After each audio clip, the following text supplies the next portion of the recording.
नमस्कार दोस्तों, एक बार फिर से आपका स्वागत है लिट ई सिटी यूट्यूब चैनल पर, your one stop destination for English learning resources.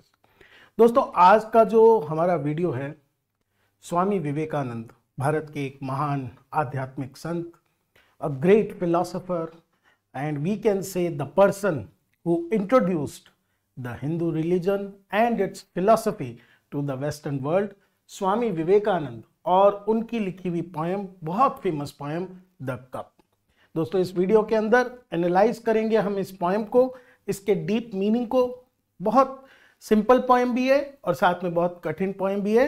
We will read it together, we will try to understand in this video. तो दोस्तों, स्टार्ट करते हैं हम आज का वीडियो एक बहुत ही basic introduction to the poet Swami Vivekananda. देखिए दोस्तों, वैसे तो हम स्वामी विवेकानंद को we know him as a great spiritual leader from India. He was born as Narendra Nath in Calcutta on 12th January 1863, and as he grew up, उनका जो total आसपास का इन्फ्लुएंस था, later he came into the company of Sri Ramakrishna Paramhans and he became a charismatic spiritual guru, inspiring orator. इनके oratory के बारे में, orator का मतलब होता है one who has speaking skills, जिसके पास वाक कला होती है, बोलने की बहुत खूबसूरत कला होती है, and a great philosopher of Hindu theology. Hindu theology से मतलब है जो हिंदू बेसिक हमारे जो धर्म के मुख्य जो पुस्तकें हैं, जिनके अंदर हमारे धर्म से संबंधित difficult complex principles philosophy explain करी हुई है, उनके ऊपर स्वामी विवेकानंद ने एक बहुत ही सिंपल वे में, ताकि वो वेस्टर्न जो वर्ल्ड है वो और साथ ही जो इंडियन कॉमन पीपल है उसको समझ सके, उस पर काम किया है। जैसा मैंने आपको बताया, ही वॉज अ डिसाइपल, वो शिष्य थे। Celebrated mistake, mistake is a person जिसके पास ऐसा एक्सपीरियंस होता है जो जनरली कॉमन लोग नहीं कर पाते हैं, related with soul, related with god. ऐसे ही श्री रामकृष्ण परमहंस थे, जिनका नाम पर स्वामी विवेकानंद ने पूरा एक ट्रस्ट एस्टेब्लिश करा था। He played a key role in the introduction of Indian Yoga and Vedant philosophy in the West. Vedanta is basically philosophy, जिसके अंदर जितने इंडिया के ग्रेट फिलोसॉफिकल टेक्स्ट और सबसे इम्पॉर्टेंट जो फिलोसॉफिकल थियोलॉजिकल टेक्स्ट हमारे जो चार वेद हैं, उनका जो जिस्ट है, उनकी जो बेसिक समरी है, वो विवेकानंद ने प्रेजेंट करी थी अपनी इस वेदांत फिलॉसफी से। एक जो सबसे common incident almost all of Indians know and feel proud of, जिस पर हमें गर्व है, World Parliament of Religions in Chicago, 1893 का वो साल था। शिकागो के अंदर फर्स्ट इनॉग्रल का मतलब होता है पहली वर्ल्ड रिलीजन की कॉन्फ्रेंस हुई। Swami Vivekananda from India represented Hindu religion, और वहाँ एज एन ऑरेटर उनको मौका दिया गया था कि he should inform, he should tell other people of other religion about his religion.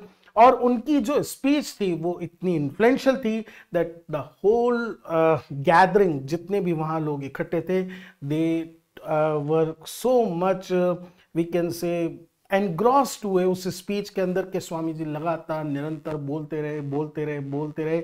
Nobody interrupted, किसी ने रोका नहीं, ना कोई टाइम की लिमिट उनके बारे में देखी गई। सच वाज हिज ऑरा, ऑरा का मतलब उनका जो प्रभाव था, उनकी जो वाणी का जो ओज था, उनके जो the way of explaining Hindu religion था, इट मेस्मराइज्ड एवरीवन। मेस्मराइज करना होता है, सबको मंत्रमुग्ध उन्होंने कर दिया था।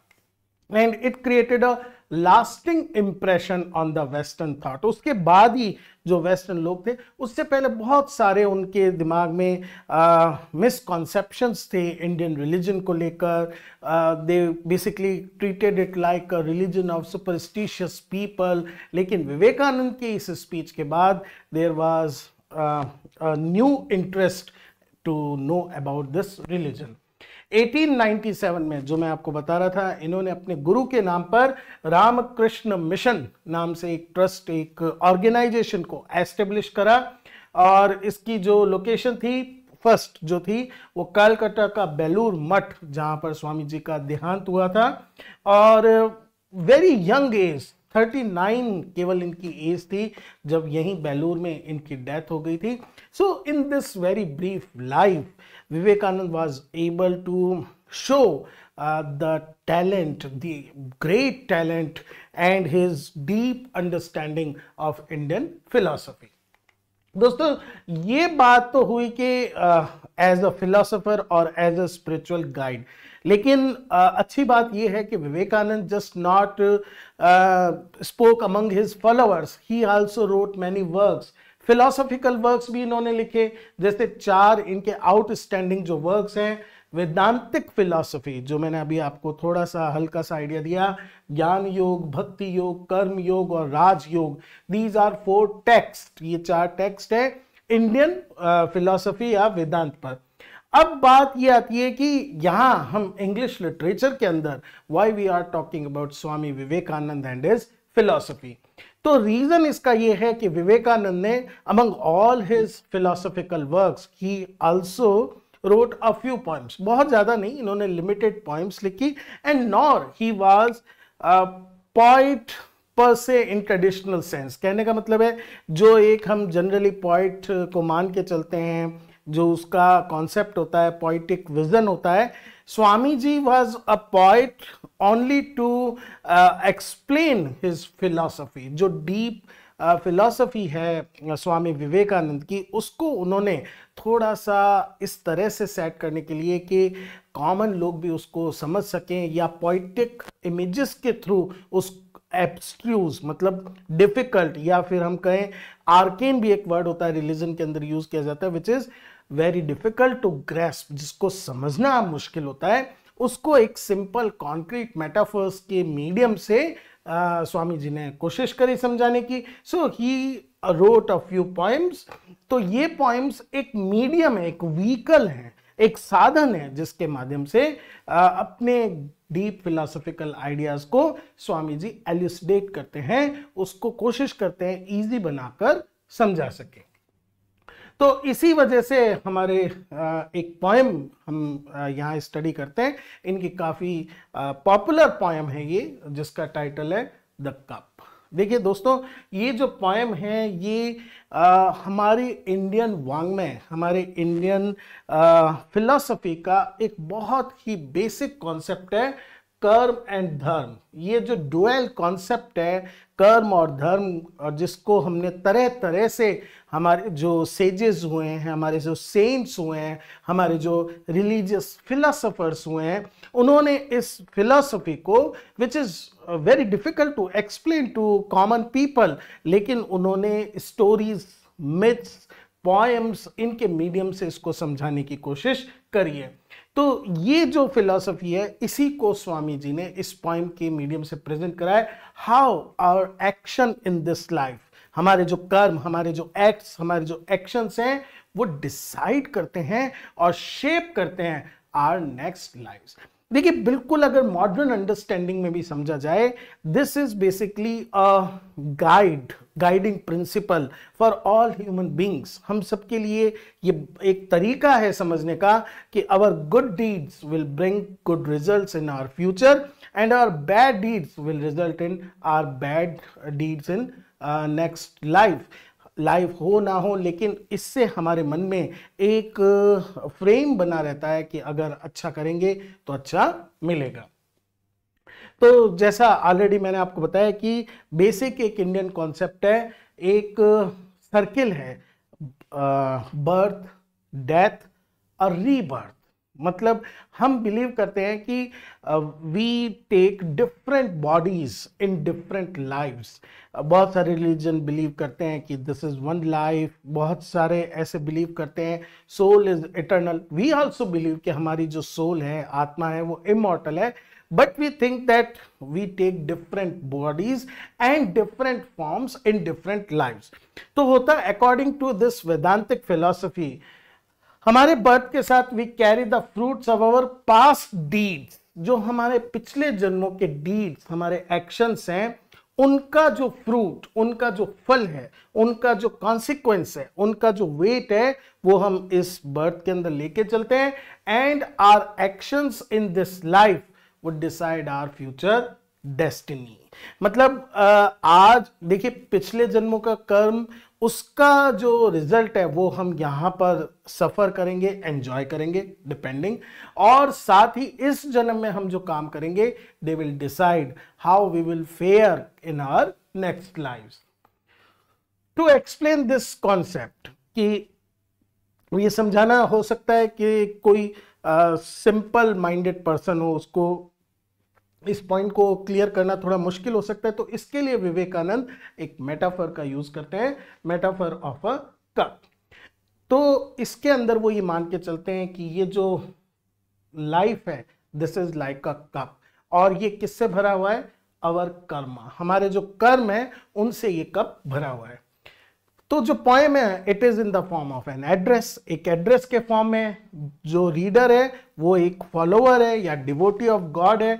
ऑलमाइटी जो भगवान है वो डायरेक्ट उसको एड्रेस करते हुए बता रहा है अबाउट द पाथ, ये जो लाइफ का पाथ है सेट फॉर हिम, जिसमें उसका रोल बहुत लिमिटेड है। उसको जो टास्क, उसको जो लाइफ, उसको जो गोल, उसको जो पर्पस दिया हुआ है वो प्री डेस्टिन्ड है, वो पहले से डिसाइडेड है।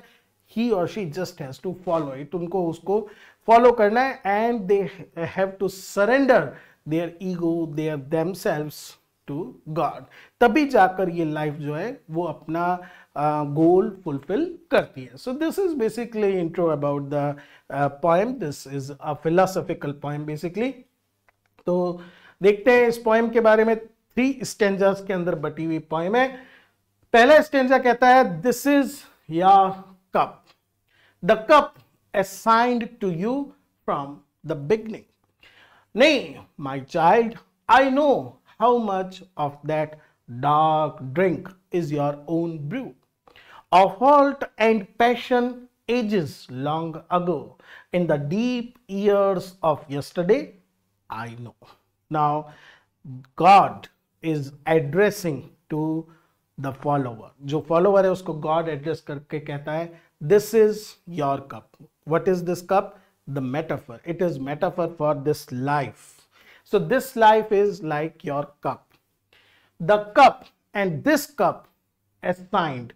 It is decided. It is given. Assigned का मतलब है it is already pre-decided. पहले से ये तय है, पहले से ये fix है to you कि you will receive your share of your past karmas. जो भी तुम्हारे पास्ट कर्म थे वो तुम शेयर करोगे फ्रॉम द बिगनिंग।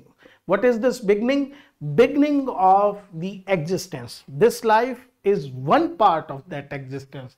आप इसको इस तरह से समझ सकते हैं, ये इस तरह से एक अनलिमिटेड लूप है जो चलता रहता है। This is one life, then death, then another life, then death, then other life.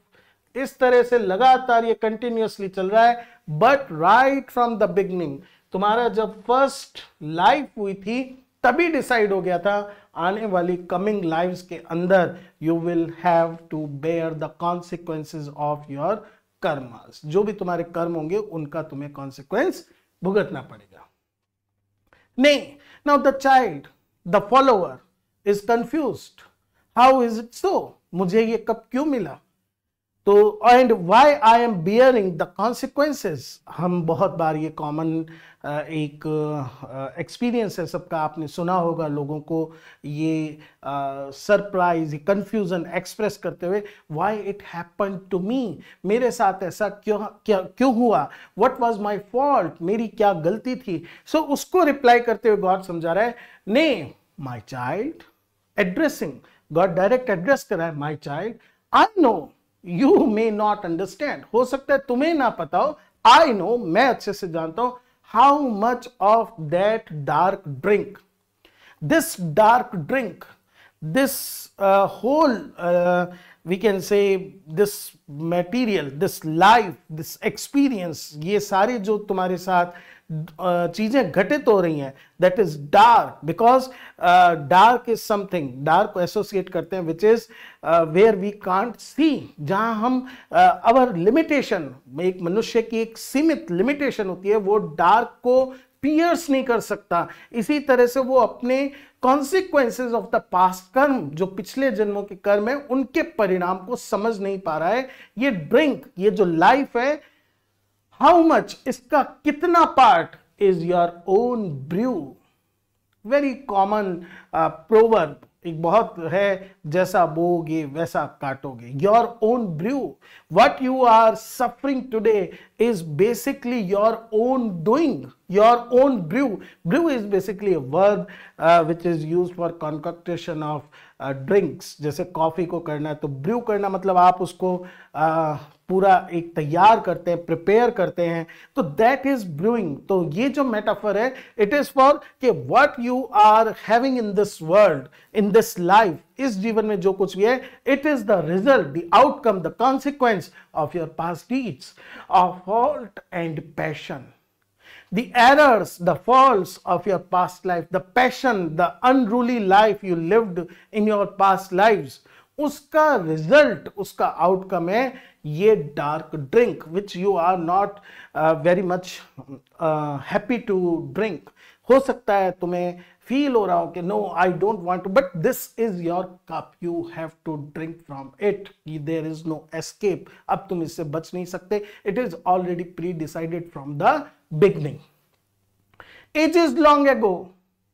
So it is not कि कल आपने ये गलती करी थी और आज उसका परिणाम भुगतो, तब तो आपको भी समझ में आ जाएगा। But no, sometimes people who are innocent in this life suffer grave consequences. उनको भी बहुत grave consequences face करने पड़ते हैं। The reason is simple. It happened ages long ago, not in this life. बहुत साल पहले, in the deep years of yesterday.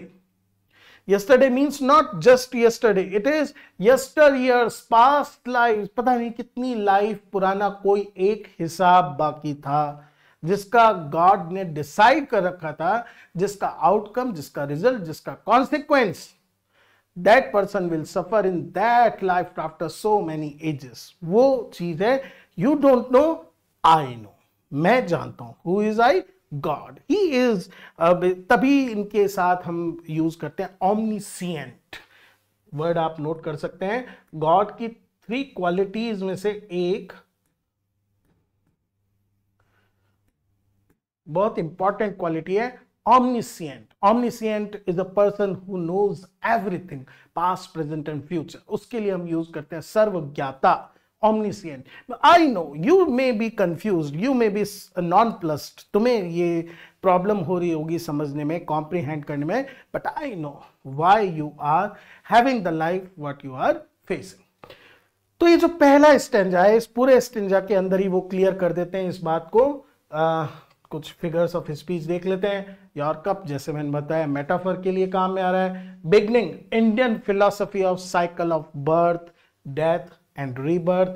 Then my child, apostrophe, कुछ वीडियोस के अंदर डिस्कस कर चुके हैं, अगर आपको नहीं पता हो। एपस्ट्रफी वह डिवाइस होती है जिसके अंदर एक पोएम में किसी चीज को, पर्सन को, किसी थिंग को, जो प्रेजेंट हो, एब्सेंट हो, लिविंग हो, डेड हो, उसको डायरेक्ट जब एड्रेस किया जाता है उसे एपस्ट्रफी बोलते हैं। या own brew, once again metaphor मैंने आपको बता दिया। Now the second stanza brings second image, एक और इमेज, एक और मेटाफर। जैसे फर्स्ट मेटाफर में लाइफ को कंपेयर किया गया कब से, अब लाइफ को कंपेयर किया जा रहा है रोड से। This is your road, this road is yours, a painful road and drear. This road, this path, ये जो जीवन का मार्ग है, is painful, it gives pain. इसको चलने में, इसको क्रॉस करने में you may not feel comfortable, and drear also, it is not very pleasant, it is somewhat which scares you, जो आपको डराती है, because the road is full of blocks, इसमें बहुत सारे ऑब्स्टिकल्स हैं। I made the stones that never give you rest, another metaphor, ये road और इस रोड पर तुम चलते हुए तुम्हारे रास्ते में there are stones and these stones are basically placed by me. God is saying ये जो पत्थर हैं, ये जो रास्ते हैं, ये जो बाधाएं हैं, these are I made these stone and because of these stones you never have rest, you always feel uneasy, हमेशा आपको प्रॉब्लम होती है चलने में, हमेशा आप फील करते हैं that it is very difficult to cross this road, to traverse this path, इस रास्ते पे चलना बहुत मुश्किल है. I know because it is set by me. I set your friend in pleasant ways and clear, and you are more shocked, surprised, angry, disappointed by the fact that you and your friend both started your life together. You are passing a rough road and he is crossing a smooth road, because it is I who decided who will walk which road. कौन किस रास्ते पे चलेगा, वो रास्ता कितना smooth, कितना rough होगा, कितना full of problems या full of ease होगा, it is all decided by me. Your friend, I set your friend in pleasant ways and clear. तुम्हारे जो दोस्त का रास्ता है तुम्हारे कंपैरिजन में प्लीजेंट है. It is full of comfort and also clear. There is no confusion. His path is very clear in front of him. And he shall come like you unto my breast. Now दोनों अलग अलग रास्तों पे चल सकते हो. एक का रास्ता प्रॉब्लमेटिक, एक का स्मूथ, एक का रफ हो सकता है. The destination, the final destination, जो आखिरी पड़ाव है, जो आखिरी मंजिल है, वो सेम है. Like you, he shall come like you. आप रफ रास्ते से, वो प्लीजेंट रास्ते से. अनटू माय ब्रेस्ट, तुम सब मेरे से ही निकलकर आगे बढ़े हो और तुम्हें लौट कर माई ब्रेस्ट, मेरे अंदर ही. अनटू मतलब to, your final destination will be my breast.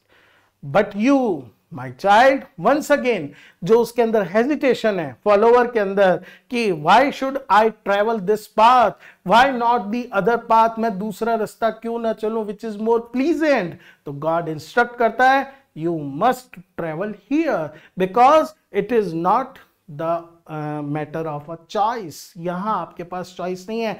This road is decided because of your past lives. तो इसी रोड पर तुम्हें चलना पड़ेगा. एपोस्ट्रोफी हमने देख ही ली, मेटाफर आपको बता ही दिया है मैंने. स्टोन्स भी मेटाफर है.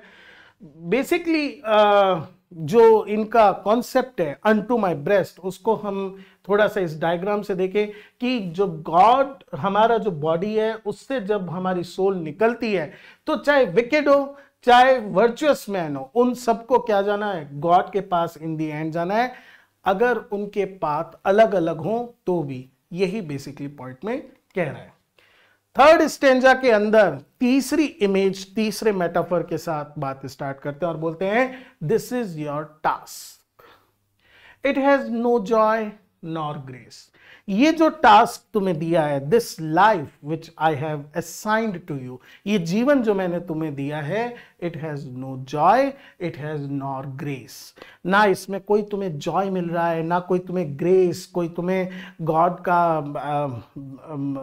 वो मिल रहा है, आशीर्वाद मिल रहा है, या फिर यू सीन के ओके चलो ये चीज मेरे साथ अच्छी हो रही है. But it is not meant for any other hand. But this life is already assigned. बार बार वही बात कि ये सिर्फ तुम्हारे लिए डिजाइन की गई है लाइफ है, किसी और हैंड, कोई और पर्सन इस लाइफ को जी नहीं सकता. And in my universe hath measured place. This is most important point of the poem. My universe, God is saying कि ये पूरा यूनिवर्स इज कंट्रोल्ड बाय मी. जैसे हम टेलीविजन पर एक शो देखते हैं big boss, similarly this God is the big boss of this universe. He has measured place, he has fixed everything and every person at a fixed time and fixed place. Scheme of things is greater than your comprehension. तुम इसके अंदर एक spec, एक छोटे से point की तरह हो. यू कैन नॉट अंडरस्टैंड कि ये जो टास्क है ये इस स्कीम ऑफ थिंग्स के अंदर फिक्स है. Take it, you have to take it. It is not like take it or leave it, it is your choice. No, you have to take it, तुम्हें इसको task को, ये task है, ये जीवन, ये लेना पड़ेगा। I do not bid you understand, कितनी बहुत शानदार बात ये कही गई है। There is no need to try to decipher, to try to understand कि what is the meaning of life. देखिए बहुत बड़ा एक कॉन्सेप्ट यहां पर विवेकानंद समझा रहे हैं कि sometimes we muddle up our self, हम अपने आप को इस चीज के लिए बहुत ज्यादा फोर्स करते हैं कि we try to find meaning in the things, लेकिन गॉड कहता है meaning is made clear by me in the end, not during the journey. Journey के बीच में आप बार बार क्वेश्चन कर सकते हो, what is the purpose, what is the meaning. I bid not, मैं तुम्हें मजबूर नहीं करता, फोर्स नहीं करता, मैं तुम्हें यह नहीं कहता कि you try to understand, you try to get the meaning. I bid you close your eyes to see my face. मैं केवल तुम्हें इतना कहता हूं, जस्ट ट्रस्ट मी, केवल मेरे पे भरोसा करो, and see my face, and what you will see my face. देखिए दोस्तों, ऐसा कहा जाता है, अब ये कितना सच है झूठ है ये नहीं जानते, कि जब विवेकानंद के मन में भी, जब वो नरेंद्र नाथ थे, उनके मन में भी एक बार ये प्रश्न उठा था, क्या वास्तव में ईश्वर है? और परमहंस जो एक मिस्टिक थे जाने माने, जिनके बारे में ऐसा कहा जाता था, स्वयं काली के दर्शन, उन्होंने माँ काली के दर्शन करे हैं। परमहंस ने, रामकृष्ण परमहंस ने एक बार वो शैया पर थे, सो रहे थे, विवेकानंद से उनका पांव का अंगूठा टच हुआ, स्पर्श हुआ, और विवेकानंद ने, ऐसा माना जाता है, डायरेक्टली ही एनविजन द गॉडेस। तो see my face, the question of faith, विश्वास, ट्रस्ट, आस्था, कि बस तुम ब्लाइंडली फॉलो करो। ब्लाइंडली का मतलब यहां पर यह है, डोंट क्वेश्चन माई मोटिव्स, मेरे जो मोटिव्स हैं उसको क्वेश्चन मत करो। Close your eyes and you will see my face, you will see that yes, I am the one who is the driver of the your life, जो तुम्हें इस रास्ते पर सेट कर रहा है। तो दोस्तों बड़ी ही डीप फिलोसॉफिकल लेकिन हमारी लाइफ से जुड़ी हुई ये पोएम है। टोटल सबमिशन, सेल्फ रियलाइजेशन, आपको पता होना कि वी आर अंश, we are part of that almighty, उसके लिए ये जरूरी है। स्कीम ऑफ थिंग्स हमने देख लिया। हर पोएम के साथ हम फॉर्म एंड मीटर चेक करते हैं। तो देखिए ये तो मैंने आपको बता ही दिया है, विवेकानंद कोई रेगुलर सामान्य पोइट नहीं है कि एक सोनेट, ओड, लिरिक इस फॉर्म के अंदर उनको देखा जाए, एंड उनकी पोएम्स के अंदर एक रेगुलर स्ट्रक्चर भी नहीं है। इस पोएम के अंदर टोटल 16 लाइन्स हैं, और पहली जो है 3 स्टेंजाज के अंदर है। पहला स्टेंजा 6 लाइन का है, बाद के 2 स्टेंजा 5 लाइन्स के हैं। पहले स्टेंजा के अंदर राइम स्कीम क्लियर नहीं है, लेकिन जो बाद के स्टेंजाज है उसके अंदर ए बी ए, इस राइम स्कीम को हम देख सकते हैं। अगर हम थीम की बात करें तो मैंने आपको ऑलरेडी काफी डिटेल में बता दिया है कि जो कप है based on Indian Vedanta philosophy of karma and predestination, पूर्व निर्धारित है हमारे जीवन की मुख्य चीजें। It has a spiritual message, और वो क्या है, कर्म एंड धर्म, जो हमारे 2 कार्डिनल, सेंट्रल, केंद्रीय, सबसे प्रमुख पॉइंट्स हैं हिंदू फिलॉसफी के। It should be Hindu philosophy. Speaker खुद गॉड है, जो कोशिश कर रहा है समझाने की अपने फॉलोवर को कि don't hesitate, don't question, don't have doubts, आपको ये करने की जरूरत नहीं है। और फेथफुल फॉलोअर को कहता है परफॉर्म योर ड्यूटीज, आप अपने कर्तव्यों को पूरा करो, and don't worry about the difficulties because these all are the result of your past karmas. So the central message of the poem is expressed with the help of this metaphor, not only the metaphor of the cup, but it also has metaphor of a road and a task, and the speaker addresses the follower that his life on this earth is not just complete one thing, but it is an episode, a brief episode in a complex series of divine acts, which includes birth, death, rebirth, birth, death, rebirth. It goes on and on and on beyond our understanding. हम अपनी इस life को ही decipher नहीं कर सकते, so it is impossible to understand this complex series of things. So we must focus on our present deeds only and they will decide our future. तो दोस्तों ये थी हमारी आज की छोटी सी लेकिन थोड़ी सी difficult poem. I hope I was able to explain it to you. Quickly we will come with another video on another literary work. Till then, keep watching, keep supporting. Thank you, friends.